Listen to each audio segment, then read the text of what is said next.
हरी हरी नजर आती है, हरी हरी नजर आती है। नौकरी लगती है तो पूछो मत, कितना जोश होता, कितना जुनून होता है। पंख लग जाते हैं उनके, पंख। अपने मोहल्ले वाले के, पड़ोसियों को, रिश्तेदारों से, सबसे ठोक ठोक के बोलते हैं कि तेरे को मालूम मेरी जॉब लग गई है। अगर कोई 1.5 साल बाद भी मिले तो वो चाहे पूछे या ना पूछे, हम उसको जरूर बताते हैं कि तेरे को मालूम मेरी जॉब लग गई है। हम छोड़ते हैं क्या? चुन चुन के बताते हैं कि मेरी जॉब लग गई है, मेरी जॉब लग गई है। लेकिन जॉब की असली कहानी तो जब समझ में आता है जब नौकरी 5 साल की हो जाती है, नौकरी 10 साल की हो जाती है। मैं कहता कि नौकरी की अगर प्योर सच्चाई जानना है तो आप उनसे जाकर मिले जो अभी अभी सरकारी नौकरी से रिटायर हुए हैं, और उनसे जाके पूछें कि नौकरी कैसी लगी। सभी दीवाने नौकरी के, मैं भी था, लेकिन मेरी है कि लगी नहीं।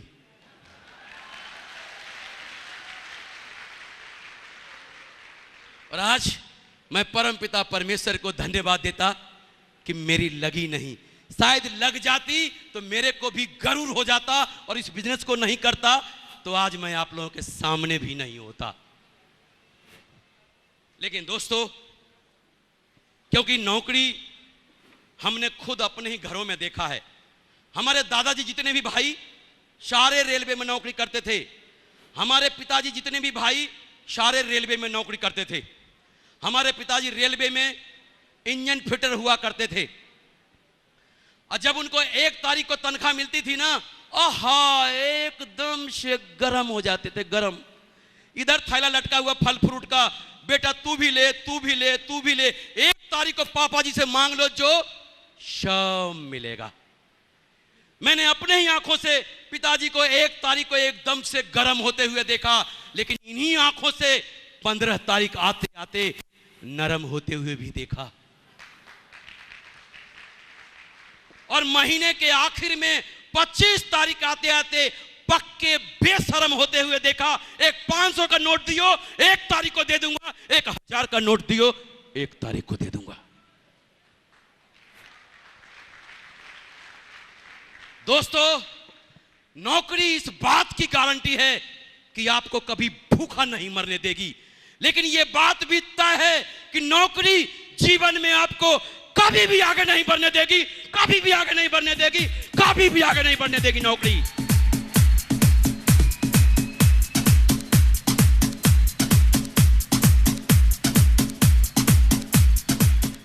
आज मुझे फक्र होता है इस बात का। और आज अगर मैं अपने अचीवमेंट की बात करूं, आज मेरा बेटा हिंदुस्तान में नेटवर्क मार्केटिंग के इतिहास में सबसे कम उम्र का डायमंड मिस्टर राकेश प्रसाद, 22 साल का डायमंड, 22 साल का डायमंड। पापा कहते हैं बड़ा नाम करेगा, बेटा हमारा ऐसा काम करेगा, मगर ये तो कोई न जाने कि मेरी मंजिल है कहाँ। आज नेटवर्क मार्केटिंग के इतिहास में अभी तक कोई बाप बेटा डायमंड नहीं था। देखना है, आज बाप बेटा डायमंड आपके सामने है।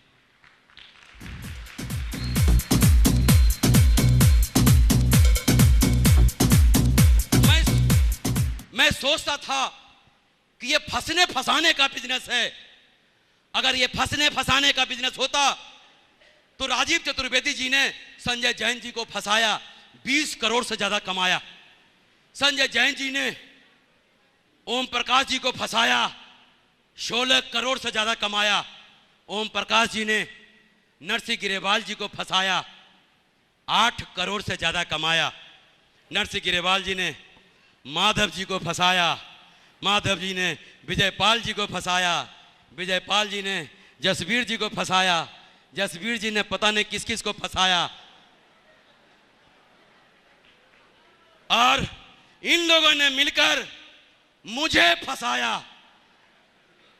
अगर फंसने फंसाने से किसी के घर की गरीबी मिट जाए, किसी के घर में खुशियां आ जाए और आने वाली पीढ़ियां सुरक्षित हो जाए, तो मैं ऊपर वाले से दुआ करता कि दुनिया में हर आदमी को फंसना चाहिए, हर आदमी को फंसना चाहिए, हर आदमी को फंसना चाहिए।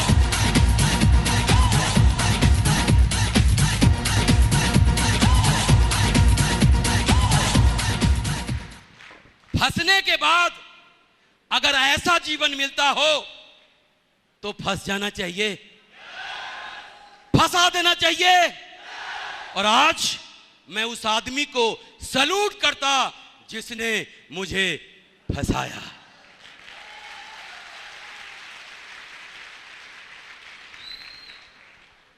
दोस्तों, थोड़ा सा पता नहीं आप लोगों के बीच में आकर थोड़ा सा बहक जाता हूं और टाइम की भी परवाह नहीं किया, लेकिन आज मैं आपको आखिर में एक ही बात कहना चाहूंगा। आप जो देख रहे होंगे यहां पर कि ये जेंटलमैन बना हुआ ये व्यक्ति कितनी बड़ी बड़ी बात कर रहा है। महज मैट्रिक पास ये शख्स आपके सामने बात कर रहा, और आपको जो लग रहा होगा ना, ये जो चेहरे पे जो चमक दिख रही है ना, ये चमक ऐसे नहीं आई। कितने पढ़ते इसकी गुदड़ी है ना, मैंने गिना नहीं। गर्मी को गर्मी नहीं देखा, बरसात को बरसात नहीं समझा, ठंड में सिकुड़ने से नहीं समझा, लेकिन आज ये जो पढ़ते हैं ना, ये आखिरी है, अब ये कभी नहीं निकलेगी। क्यों? आज मैं घर में भी रहता हूं एसी में, घर से बाहर जब कार में निकलता हूं तो एसी में, कार से जब बाहर रेलवे स्टेशन पर जाता हूं तो वेटिंग रूम भी एसी का होता है, और जब ट्रेन में होता हूं तो एसी में, और होटल में होता हूं तो एसी में, और हवाई जहाज में होता हूं तो एसी में। अब सारा मौसम मुट्ठी में।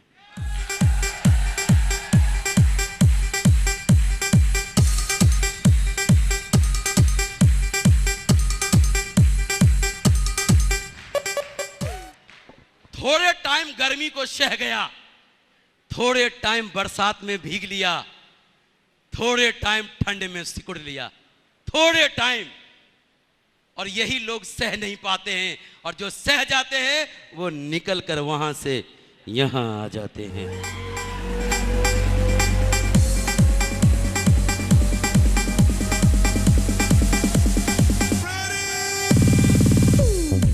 आज अगर ये सत्येंद्र प्रसाद मैट्रिक पास अंग्रेजी बोलना नहीं जानता तो क्या फर्क पड़ता है?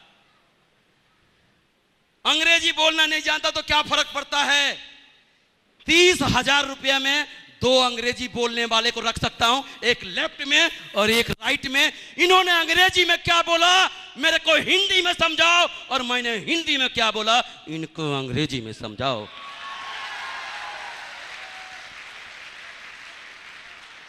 कोई फर्क नहीं पड़ता मेरे भाई, पैसे की भाषा दुनिया जानती है, और जब रोकड़ा आता है ना तो अंग्रेजी बोलना भी सीख लेते हैं। सो सीख लिया है।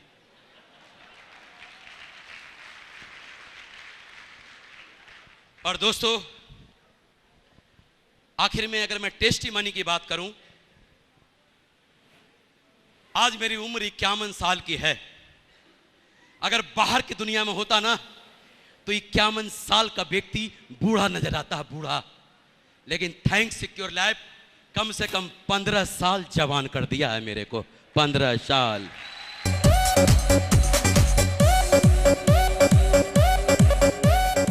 आपको किसी ट्रेनिंग में बताया गया कि आपकी उम्र भी कम हो जाएगी? नहीं ना। पुराने हमारे मित्र बहुत सारे यहां बैठे हुए हैं। मैं 2.25 नंबर का बाइफोकल लेंस लगाता था, चश्मा लगाता था। मेरे बैनर में देखो, मेरे वीडियो में देखो, ऑडियो में देखो, मैं 2 नंबर का बाइफोकल लेंस चश्मा लगाता था।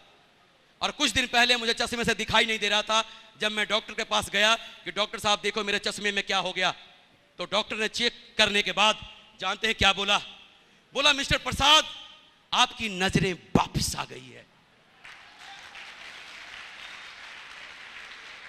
मैंने बोला डॉक्टर साहब ऐसा भी होता है? बोला हाँ होता है। मैंने बोला कैसे होता है? तो बोला जीवन में कोई टेंशन फिक्र नहीं हो, चारों तरफ खुशियां ही खुशियां हो, तब ऐसा होता है। मैंने बोला थैंक्स, सिक्योर लाइफ।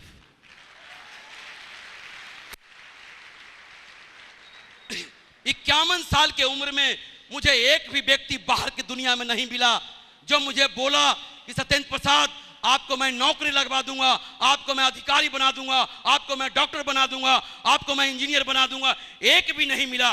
लेकिन इस बिजनेस में मुझे एक शख्स मिला जब मुझे ठोक ठोक कर बोला कि सत्येंद्र प्रसाद आप विश्वास करो, मैं आपको डायमंड बना दूंगा। और उनकी बात को मान लिया और अपने जीवन में उतार लिया और आज आपके सामने हूं।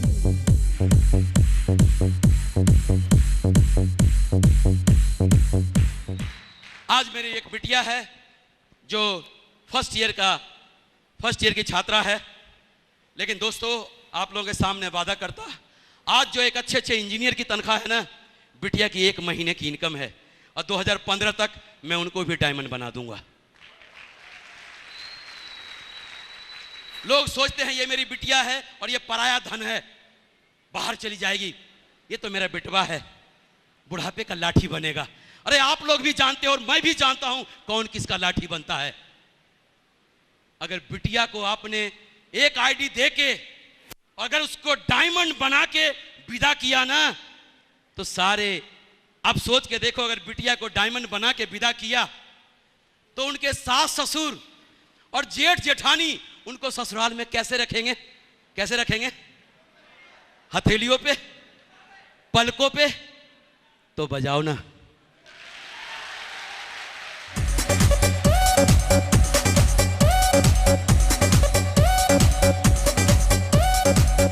दोस्तों आप लोगों ने ढेर सारा प्यार और मान सम्मान दिया। और अगर मैं किसी का बड़ा भाई लगता हूं, अगर मेरे से कोई गलती हो गई हो, अगर किसी का मैं बड़ा भाई लगता हूं तो मेरे को बड़ा भाई समझकर माफ़ कर देना। अगर मैं किसी का छोटा भाई लगता हूं, छोटा हूं उम्र में, तो छोटा भाई समझकर माफ़ कर देना। अगर मैंने कुछ अच्छी बातें बोला है तो अपने जीवन में जरूर उतारना। और इन्हीं बातों के साथ आज मैं हमेशा इस बिजनेस की, अगर इस बिजनेस की, इसकी खूबसूरती के बारे में बात करूं, इस बिजनेस की दीवानगी और परवान की बात करूं, तो मैं एक ही शब्दों के साथ मैं अपनी बातों को खत्म करना चाहूंगा। और वो बातें यूं है, चांद सी महबूबा हो मेरी, कब ऐसा मैंने सोचा था। हाँ तुम बिल्कुल वैसी हो जैसा मैंने सोचा था। नमस्कार, जय हिंद एंड